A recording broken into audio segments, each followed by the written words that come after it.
আমার আমটা সুন্দরভাবে ঘোটা হয়ে গেছে, দেখতেই পাচ্ছ। ম্যাশারটা দিয়ে পুরো আমটাকে মিশিয়ে নিয়েছি,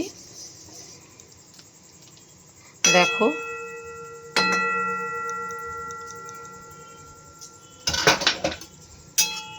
এইবার আমি এতে দিয়ে দেবো হচ্ছে চিনি।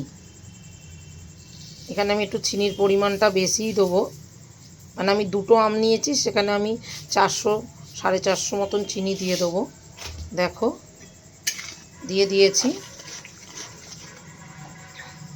একটু গ্যাসের ফ্লেমটা একটু জোরে করে নেব।